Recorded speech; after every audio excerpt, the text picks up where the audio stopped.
Olá a todos, bem-vindo a mais uma videoaula, sobre o curso de cálculo numérico. Agora nós vamos abordar um método de resolução de sistemas de equações lineares, o método iterativo de Gauss-Seidel. Então vou apresentar aqui rapidamente o algoritmo, a equação e o algoritmo para a resolução deste método. Existem outras formas de resolver, algumas modificações, então a utilização de um termo de relaxamento, algumas coisas a mais, mas aqui eu vou apresentar de forma bastante enxuta. Então nós temos o seguinte, o método iterativo de Gauss-Seidel, foram estudados por vocês aí na disciplina de cálculo numérico. Você vai, partindo-se de uma estimativa inicial para o teu x, você vai calculando x seguidos, que seriam novas aproximações para as suas estimativas iniciais.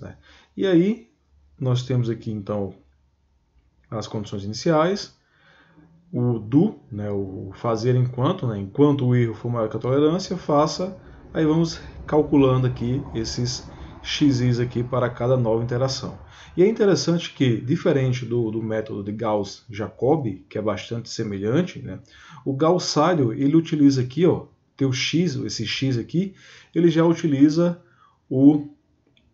a forma mais atualizada. Então ele já utiliza aqui o k mais 1. No Gauss-Jacobi é praticamente a mesma coisa, quase a mesma coisa, só que aqui ele utiliza o xk, e não o xk mais 1. Okay? Então aqui ele já está um passo a mais. E aqui nós temos o nosso algoritmo, e aí vamos fazer a implementação, vou mostrar a implementação e vou rodar para duas situações. Por que para duas situações? Porque assim, esse método interativo ele pode convergir para uma solução e ele pode divergir para uma solução. Então ele tem esse porém. E aí eu vou colocar exatamente dois valores, duas matrizes distintas. Uma delas vai convergir e a outra vai divergir. Então pode ser que ocorra que este método numérico, para a sua matriz, ele não encontre uma solução, ele diverja. Okay? Então vamos lá. Então eu vou apresentar aqui o programa. Eu criei aqui alguns arquivos, geralmente aqui é o padrão que vocês vão ver nas videoaulas para resolução de sistemas de equações lineares. Então nós temos aqui uma série de dados que eu armazeno informações. Geralmente eu utilizo aqui como sendo somente para escrever.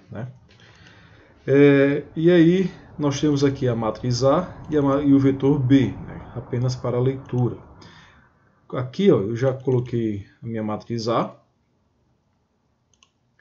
que é uma matriz 3x3, a mesma que foi resolvida lá para o problema do Gauss, eliminação gaussiana, a mesma matriz, e o vetor B. Então o meu programa vai capturar essas informações, e vai armazenar em A e em B. Okay? Isso aqui eu coloquei só para escrever, eu posso retirar, não tem problema nenhum. E aí eu coloquei as minhas condições iniciais. Eu coloquei que minhas condições iniciais aqui seriam vetores nulos. Então tanto o meu vetor x como o meu vetor xold. Esse vetor xold eu estou utilizando aqui para ficar armazenando o valor do x. Então eu armazeno o valor do x e aí eu calculo um novo valor para o x e aí o meu erro é calculado exatamente, eu estou utilizando aqui o erro relativo, o meu erro é calculado pelo erro o x novo, menos o velho dividido pelo novo. Então é assim que eu estou calculando o meu erro, o meu vetor erro, eu estou armazenando também aqui em uma variável do tipo vetor e estou pegando o máximo valor do vetor. Por que isso? Porque possa ser que, digamos, uma matriz de dimensão 3, o meu x1 já tenha chegado no valor certo. No entanto, o x2 e o x3 estejam muito distantes. E aí se eu colocar como parâmetro de parada o x1 e bater que o x1 está lá com o meu valor exato, então o meu programa vai parar. Okay? mesmo sem ter encontrado a resposta do problema. Tá? Então eu criei aqui um vetor erro, né, com a mesma dimensão, obviamente, no meu vetor solução, tá? O que é o meu x, e aí eu calculo todos os erros, né, x1, x2 e x3, a título de exemplo da dimensão 3, tá?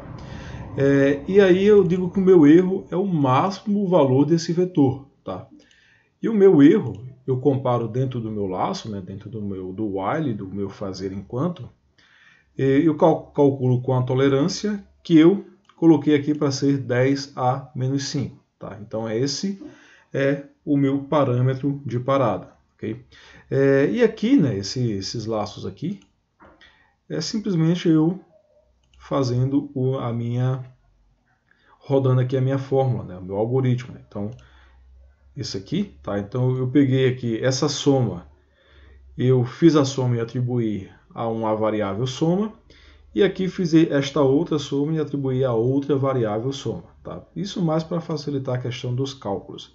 Então eu chamei de soma 1, tá? Sempre vou inicializar com 0. Né?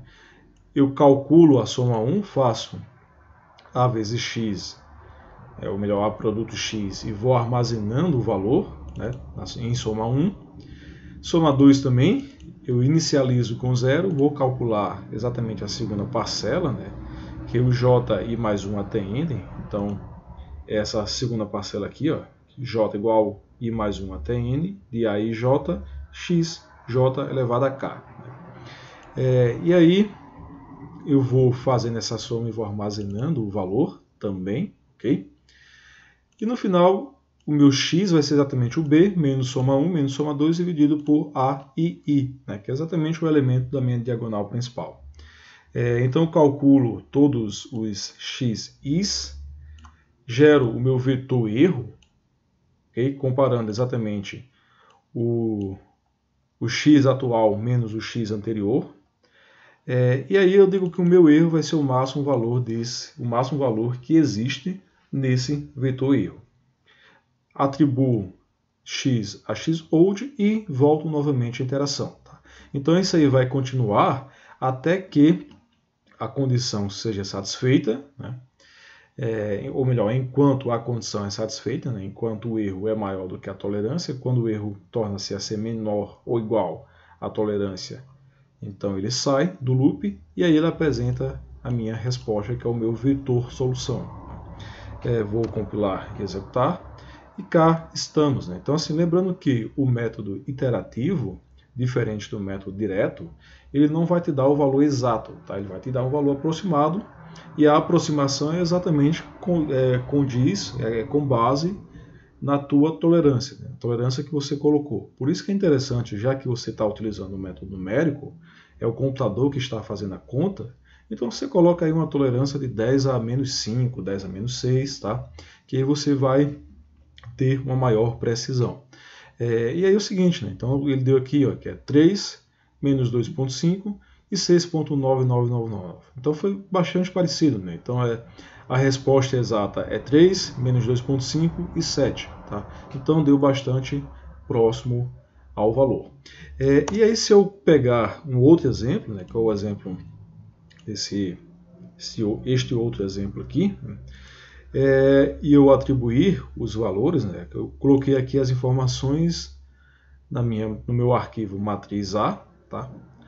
E no meu vetor, matriz A2 e o meu vetor B02. Tá? Então eu já salvei essas informações.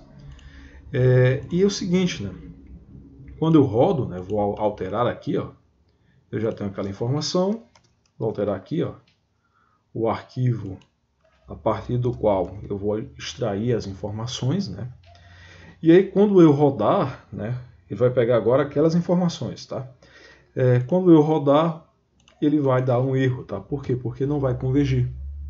Opa, ele convergiu, eu acho que é porque eu alterei alguma coisa aqui para dar certo. Aqui, tá? Na verdade não é menos 7, é menos 3. Então com menos 3 aqui, ele não converge. Voltamos, teve que fazer uma pequena pausa aqui. Enfim, né? Então nós alteramos ali o valor da nossa matriz, ok?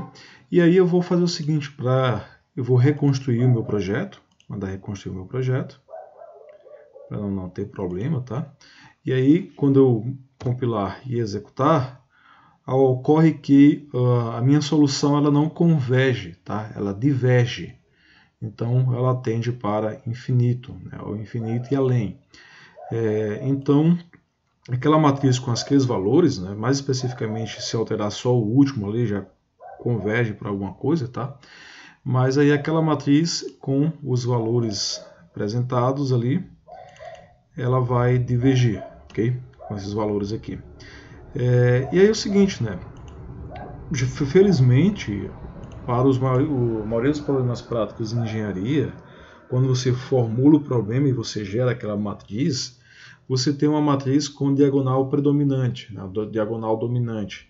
E aí você tem um problema que vai convergir utilizando esse método do Gauss-Seidel, tá?